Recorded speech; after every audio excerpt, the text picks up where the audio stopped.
tell us what you're doing, what you're up to, what have you been doing? Um, Give us a little bit of background of like your previous works and how it's going for you. Yeah, so I mean, I started my own label a couple of years ago, which is definitely difficult, but it's also, I'm learning a lot. And with every release, I feel like I'm learning more and more with it. And I just started signing some, like the first artist aside from me to my own label. So I just signed 2 rappers. And we're just kind of like going to gradually build like our own little crew. I think I got sort of, I was with Sony. I've been with multiple different distribution companies, and I've kind of like tried a few things, and I felt like doing my own thing, especially being like a producer and stuff, just made sense. So yeah, I've been working on putting the label together. And for me as an artist, because I have so many different hats, right? So I'm like an artist, producer, writer, and label owner now. Now I'm putting together like a series of music videos, because I've focused mainly on music in the last few years and not really on like the artist, like visual side of it. So like YouTube and stuff, I haven't really kind of put time into. So now I'm kind of like, okay, how can I have this other part of my music that's more of like a visual thing to do with me as an artist? And I think that's harder when you're not singing, because when you're singing, you can just, you know, even just go on your live Instagram and sing your song and people will watch. But it's a little bit harder as a DJ producer, because it's not as fun to just press play and then it sounds bad on the recording and stuff. So yeah, those are the main things I'm kind of like putting together right now.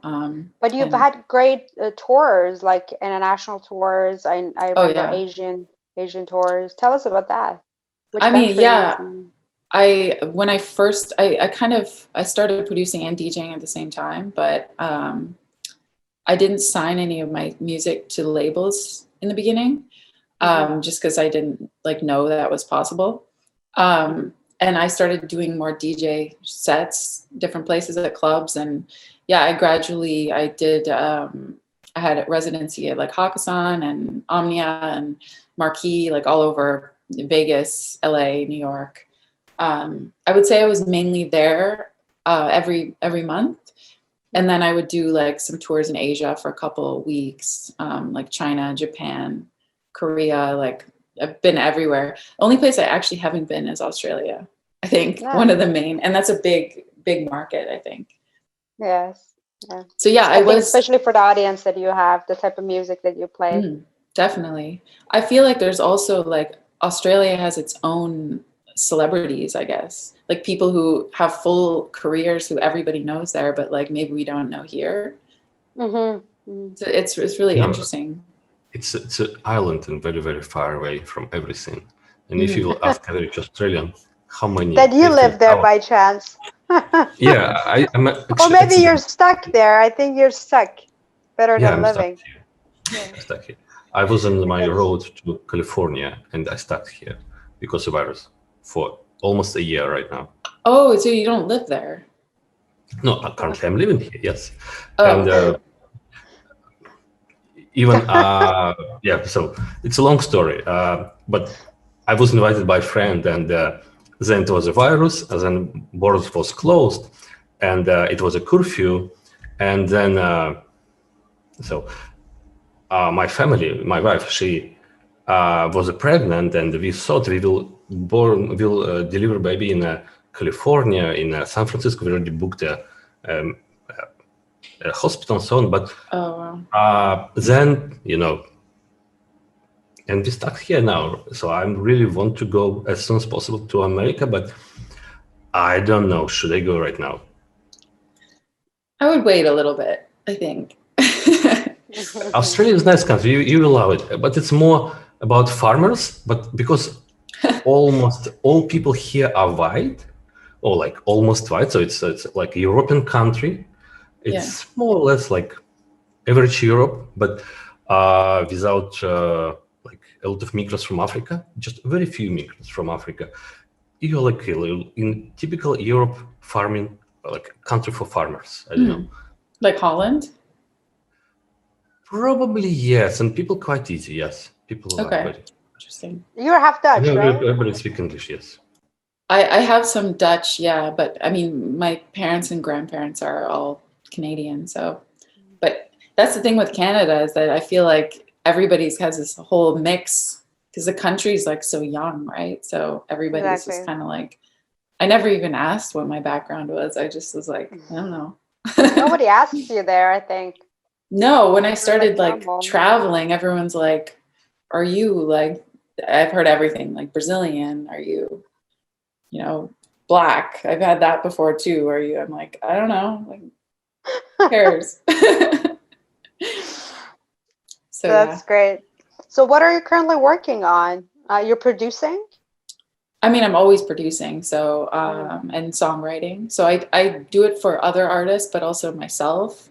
And then obviously the ones that are signing to my label as artists, and I'm going to be focusing on them a lot. What's the name of your label? Mad Fatti.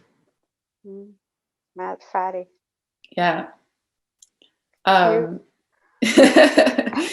So yeah, I'm putting together. I originally was going to do one big album, but I think I'm going to do two smaller albums. Thinking to release it in May, and I'm doing like a few singles like leading up to it.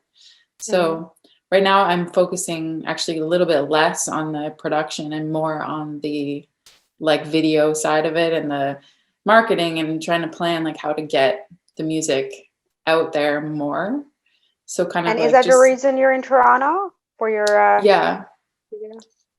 So I wanted to I mean my label's based out of Toronto, so I base it out of here just because there's like a lot of grants and stuff available for artists and musicians and stuff like that. So I'm going to be trying to apply for those because that's kind of like, I think there's different levels, but once you sort of get to a level and then you plateau. And I feel like to get to like the next level, you need like extra funding and stuff, especially now with COVID and you can't do shows and everything. It's a big difference. So, so that's kind of why I decided to do it here.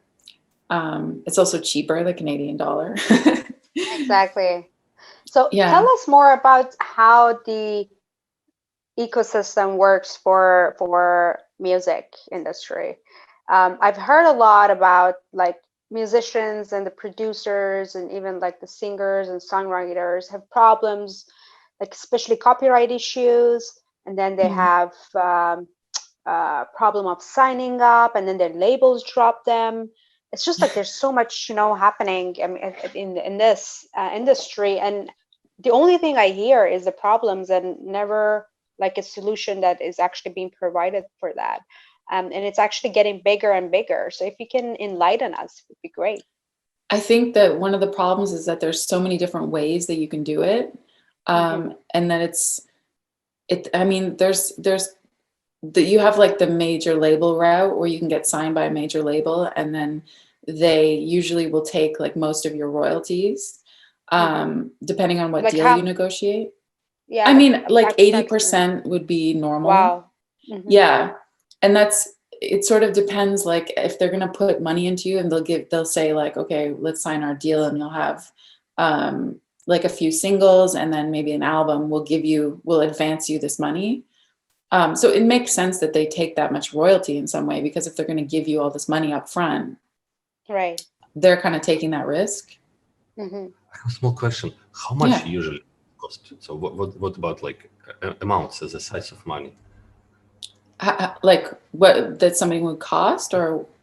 Yeah. So for example, if like big company investing in this, how much is the average ticket? How much they usually giving?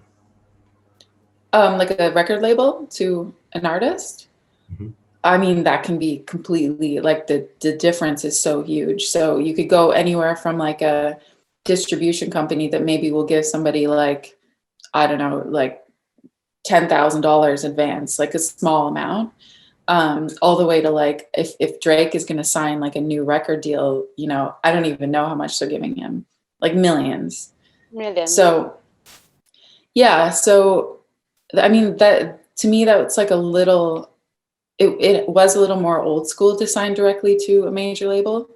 A lot of artists are doing like licensing deals now, so they own their own music, but they basically just they license it to a major label for like 10 years or something, and then they have the rights to it for that time. But yeah, I mean, I did that with Sony. So there's a lot of benefits of having a major label. Also that they've got like the infrastructure for all of the money coming in and stuff, and just tracking your money and that kind of thing. But then the problem on the flip side is that you don't always get royalty statements. You don't always get paid. You don't really know what they've actually spent. So they could be like, oh, we spent like $100,000 on marketing. And you're like, okay, but how do I know that? It's so hidden and so like in the dark. And so a lot of artists, what they do is they'll do like audits. So they'll get their business managers or lawyers to do an audit of like a major label, so that they have to really show everything and send you your money. But the problem with that is that then you need a certain amount of money to be able to hire people to do that. And then if you're a smaller artist, maybe that costs more than your actual royalties. So it's definitely like I think a lot of people sign with major labels because it's a way to like get them out on the platform more easily. So, and they kind of, then they drop them? Yeah, a lot of the time too. I think a lot of major labels will sign somebody for like a year, maybe 2 years. And if it doesn't really make money, they're just like, okay. But they definitely make sure that they make their money back and everything. So if they're putting money into like a lot of those. Do they take equity? Do they take equity of the, or is it just royalty? They take, yeah, the royalty is basically, I think that's all they take, if I'm correct. But I think that's the unless I'm like missing something, but they don't take an ownership of, for example, your product. They just take the royalty of the percentage of the sales. Well, it depends what kind of deal you do. So some labels want to own the master rights to your song. Right. So if you do that, then yeah, they can do whatever they want with it till the end of time. Of course. I think that's like the Taylor Swift thing. I think she had signed a record deal. But I think probably at the time when she signed it, maybe it could have made sense as well, because look what they did with her career. Who knows if she would be Taylor Swift if they weren't involved. Wow. So I think it's easy once you're big and famous to get mad and feel like your rights and everything's taken away from you because it's your creation. But I'm sort of like, I can see both sides now, because now that I have my own label, like I understand a lot of it. That's the launching pad. Yeah. So, what I plan to do with my label is kind of like do it so that I could release the kind of music that I want to do. Because I think a lot of labels as well, they're sort of, because they want to make money from you, right? So if they see me and they're like, okay, let's make her more like sexy because we think that sells better, they'll try to like put their idea of you on you, because they also, with playlists, Spotify playlists, there's certain things that stream more. So they're like, this is fast, easy money if you do a song like this. So at that point, you start to get sort of like stifled with your creativity, I think. So there's a bit of that side of it as well. But it's a business as well. So I think you have to find what's right for you as an artist as well. Like for me, I think what would make me the most successful is if I'm doing what I love. And you're in control. Yeah. And then it might take a little bit longer than if I'm just like, oh, I'll just, do the poppiest pop song ever. But look at Billie Eilish, like, or someone like that who's very unique and different. There's ways to build your own fan base. And one of the reasons why I wanted to make my own label so that I could have control of that and then build it to a certain point that I could sign it like under a major label. So to get their like power and support while still kind of like controlling and owning my stuff. So that's what like Drake did with OVO. I think he's not signed to OVO, but it's his label. So there's all these kind of different constructions you can do. And I think because the music industry is changing so fast and kind of going all over the place, it's hard for artists sometimes to know what to do. Because there was like this whole trend for artists to not be with labels and be like, screw you to all the major labels, and just sign up to like a TuneCore or something where you can see all of your royalties right there, and just have it linked directly to your bank. So artists started doing that more. Problem with that is if you're working with multiple people, like another singer or producer or anything, then you're responsible for paying them their royalties. So then you're like, okay, you can do this independently, but then do you have the infrastructure to be able to like run it properly? So it's pretty complicated, but it's like, there's a lot of ways you can do it. You just have to know what you're capable of doing, I think. That's amazing. Like a lot of artists just don't want to deal with that kind of stuff. So that's why they just sign to a label and they're like, okay, you handle everything. Even if they know maybe they're not going to be making money from music, in some ways, they'll just be like, okay, I'll just make the money from like other things like shows and feature fees, and they don't care about the music money. But it depends how like business minded you are, I think. But there are definitely problems and loopholes in the industry for sure. Yeah, and I think that there's not like one clear way to do things. I think definitely one of the biggest problems is the paying out to everybody who's involved in songs and making sure people are making money. I think it was a little bit better with Spotify. Like you definitely make money from streams if you're doing it independently. Like I work with Create now for distribution, and they basically send, like I'll send them the song and then they send it out to all of the DSPs, and then they'll do the like royalty accounting and that kind of thing. So if you work with a distribution company that has like an infrastructure like that and people working there, then you can do it independently.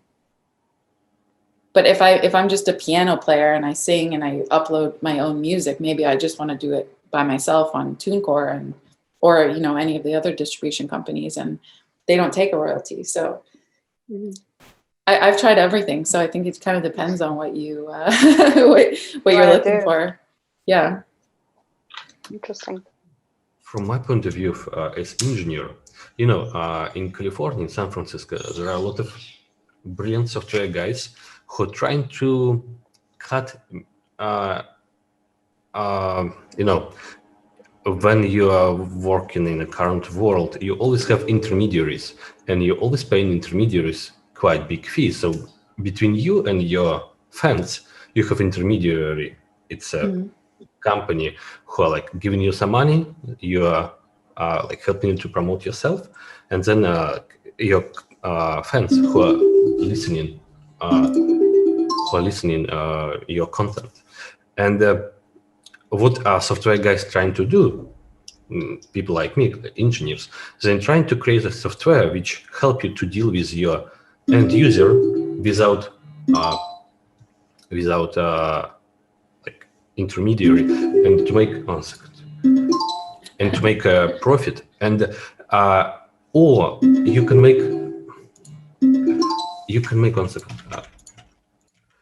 make your users, your fans, to be also your fundraisers, to give you funds. And in case intermediary taking 80% out of all your profit, it's better probably to give 80% to your fans, and they can be also some kind of like your shareholders.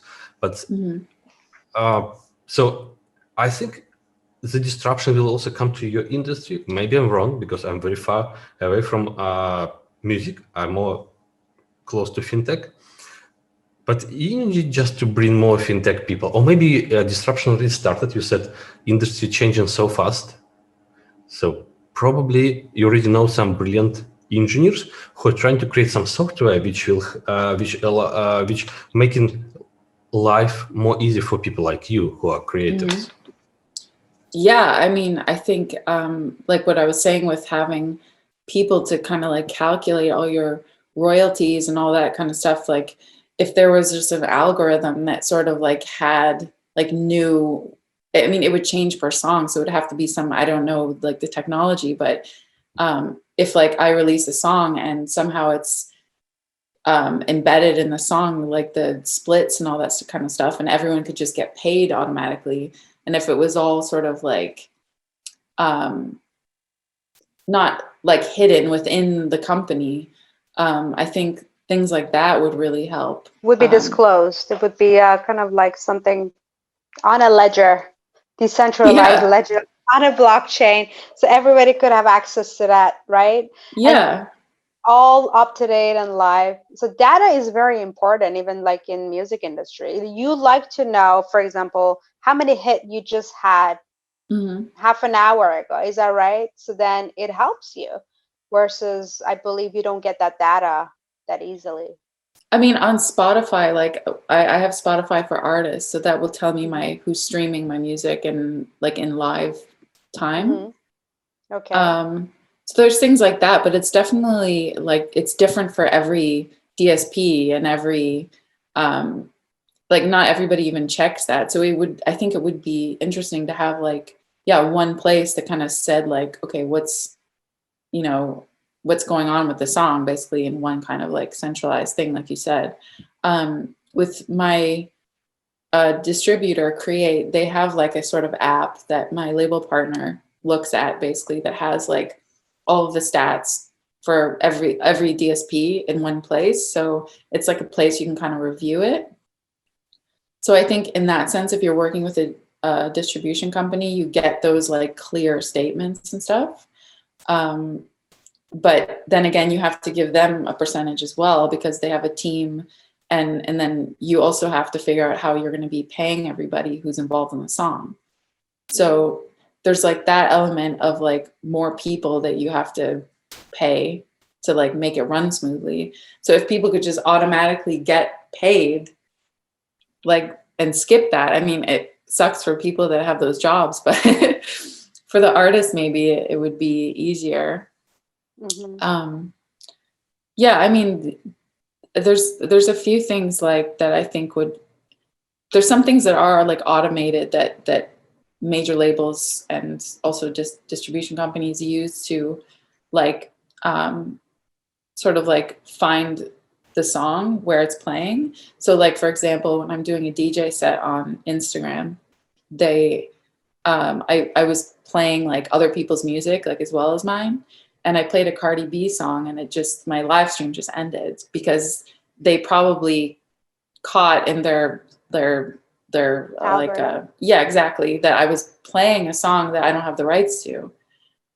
So to me, it would make more sense to have as many people as possible playing your stuff, and then you just they would monetize it. But it's not set up like that on like for Instagram. And I think TikTok right now just started paying royalties like a few days ago even. To who? To artists and labels, like whoever owns whoever uses your okay. Yeah, that's great. Yeah, so I mean there's so many things like that I think it would help if it was a little more, like you said, like public, being tokenized. Exactly. And yeah, you're talking about the reward system and the royalty system. I think not only the staff have to get paid under kind of like like basis of compensation and everything. I think your fans and your listeners should also get paid. It's just how the ecosystem would work, right? I mean, imagine that, for example, I'm listening to your song, and then there's a kind of like a system and ecosystem being established around, for example, your music and your art. Every time I'm listening, it shows that I have, the times that I've listened, then it's been kind of like monetized, right? And then I would get a reward or a token or whatever as a result, just because I was listening to that. It increases your level, which is the ranking. And I think that has to be done because, for example, they say top 40, top 50, top 100, right? Like, how do they do that? Basically, it's based on the like records and listenings and the fans, right? I think this one is so much faster and accurate, and it's very much, that's what the kind of like ecosystem, the reward ecosystem is for. I think Anton can also explain more on that, how this ecosystem actually works for music industry. Interesting. Is he here still? Yes. Did he get cut off? I don't see him. Oh, really? Yeah, he's his because I'm picture's there. using my phone. Oh, okay, because I'm using my phone right now. I don't see. I think he got cut off. Or maybe he's super busy and he's getting a call probably. A lot of calls. Yeah, but yeah, this is how the ecosystem. That's interesting, though. Very interesting, right? I mean, I think your fans get paid, and then again they can use that towards purchasing, for example, your items or your records. Yeah, I mean, I think that's one of the reasons why. I mean, people don't like spending money on like per song per download as well. Like, I think, I mean, to me, like Spotify is like a good system, like subscription system, where you pay a certain amount and then you can listen to whatever you want. But the problem is you can't download it there. So, and it's still like pretty expensive for a lot of people. Or, I mean, unless you get the free one and then you have to listen to ads the whole time. These are all the platforms, or even like look at for example, Netflix. It has become that kind of like, you just subscribe, you don't own anything. You know, it's kind of like Uber, right? Yeah. You have your own car, you join the platform. So you don't have, and I, as a user, I don't own anything. I just use the service. And I think this is what the industry, or maybe it was a trend from a couple of years ago. Now that we see that platforms are actually expanding so much, especially like social media platforms like Instagram, TikTok. These platforms are offering something different. You don't own anything. You're just basically either using it to solve, or just for your own pleasure, or just kind of like use it as a service.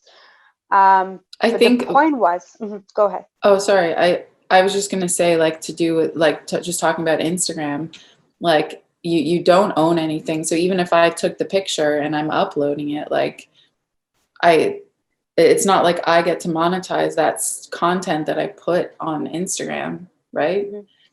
Exactly. So, I mean, I think that's why like fans only started, probably because it was a way for celebrities and artists to have their own thing, because you have to pay for that, right? Something like a fans only, it's like more of a subscription thing per like personality or artist or whoever it is. But I think this is what the platform is charging right now.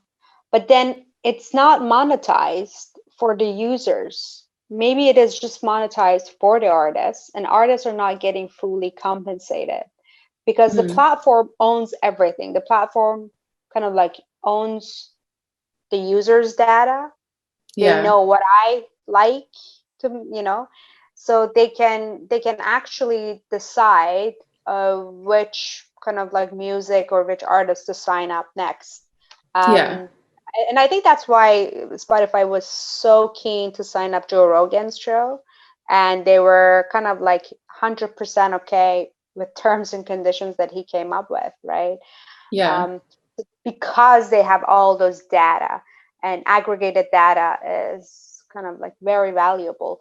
But then again, I don't think that a company like Spotify or Facebook or Twitter should own that amount of data, because this brings so much control and power, and they could actually use against it. Yeah, I mean, the one thing I was going to say is that the one benefit of them collecting data would be, for me, like, say, like if I'm an artist that's not like a Rihanna or something, like I'm a smaller artist and I want to get, like, say her fans, or say Dua Lipa's fans, or Diplo, or whoever who's a bigger artist. Something that Google Ads uses this, but you have to do it yourself. Like, you sort of like say whose page you want to come on afterwards. But I think if there could be a way to kind of like an algorithm to automatically like play your videos, say on YouTube, after like another artist, or a way that they would know, like, say you like a certain type of music, maybe they're going to suggest my friend to you because you listen to me, you know, like things like that. They already do that now based on your profile. They do on Spotify, but I don't know if they do that on YouTube. Do they? Yeah, maybe they do. Yeah, they do, but I think it's not as strong as what you're talking about. You have to pay a lot, so you know, with Google they have to Ads gather a stuff. lot of information from you in order to provide that service to you, I believe. Yeah, definitely. Well, that's exciting. So tell us about your the approximate time of your release, and when and how we can actually going to be tuning into that before you go. So, well, I have a song out right now that came out like a week ago, something.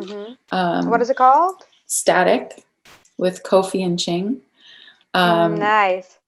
And then the video series we're starting to film in like I think 2 weeks. And then, so we're going to be doing like, Toronto? Yeah, we're going to be doing a very like artistic kind of high fashion VFX, like space post-apocalypse sort of thing. And then we're going to be releasing like a video like once a month. So we're starting with 2 and then see how it goes, I think. That's great. Yeah, so it's going to be coming out. I'm going to have songs coming out every month. Until every month for how long? Until the album, and then the album probably May. I kind of want to see how it goes. So like if I feel like the singles are, you know, going well, or, you know, I want to just kind of push like another song a bit more. That's also something that we try to do. Like if one's going well, then we kind of wait a little bit and kind of push it a little bit more. So yeah.